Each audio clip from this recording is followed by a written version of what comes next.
सन्माननीय उद्धव ठाकरे,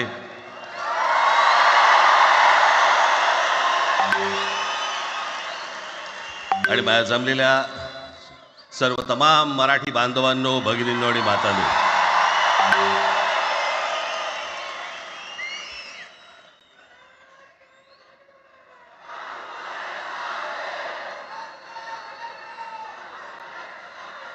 खरं तर दोघांची भाषणं संपली ना की एकत्र आरोळ्या ठोका.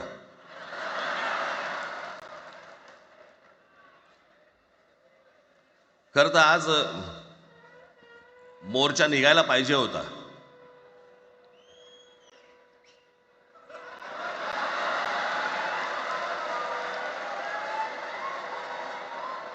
तोंडानेच आहे ना?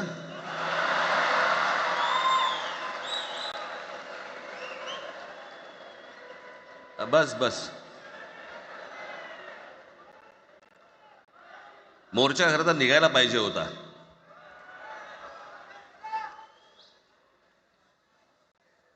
मराठी माणूस कसा सर्व बाजूने एकवटतो याचं एक चित्र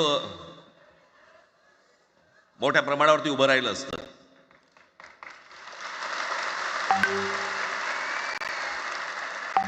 पण नुसत्या मोर्चाच्या चर्चेनेच माघार घ्यावी लागली.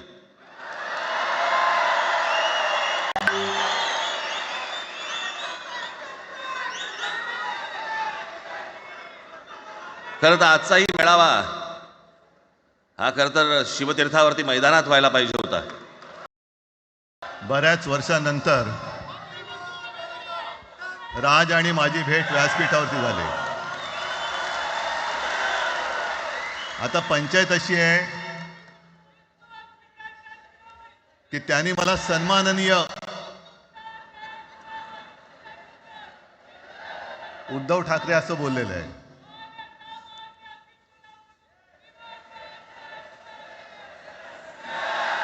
ठीक आहे.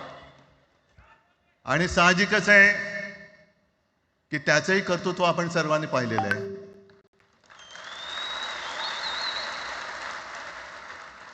म्हणून माझ्या भाषणाची सुरुवात करताना सन्माननीय राज ठाकरे आणि जमलेल्या माझ्या तमाम मराठी हिंदू बांधवांनो, भगिनींनो आणि मातांनो,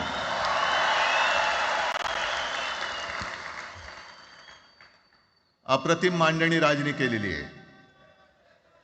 माझ्या भाषणाची काय आवश्यकता आहे असं मला वाटत नाही, कारण आजच्या कार्यक्रमाची घोषणा झाल्यानंतर साहजिकच आहे सगळ्यांचं लक्ष हे आज भाषणाकडे आहे. पण वैयक्तिक मला असं वाटतं की आज आमच्या भाषणांपेक्षा आमचं एकत्र दिसणं हे महत्त्वाचं आहे.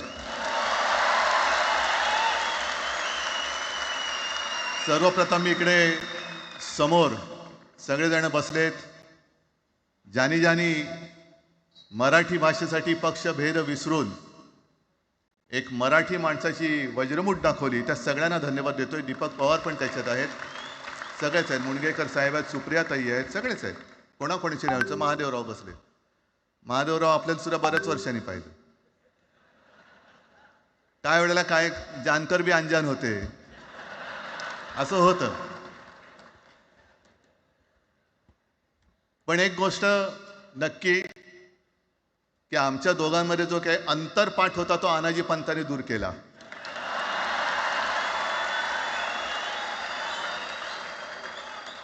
आता अक्षता टाकण्याची काय तुमच्याकडनं अपेक्षा नाहीये. एकत्र आलोय एकत्र राहण्यासाठी.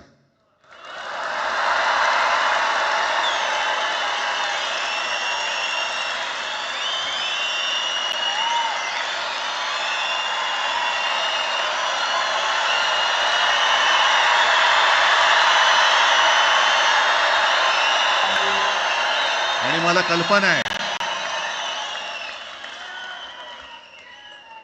आज मला कल्पना आहे की अनेक बुवा महाराज हे बिझी आहेत. कोण लिंब कापतंय, कोण टाचण्या मारतंय, कोण गावी जाऊन अंगारे दुपारे करत असेल, रेडे कापत असतील,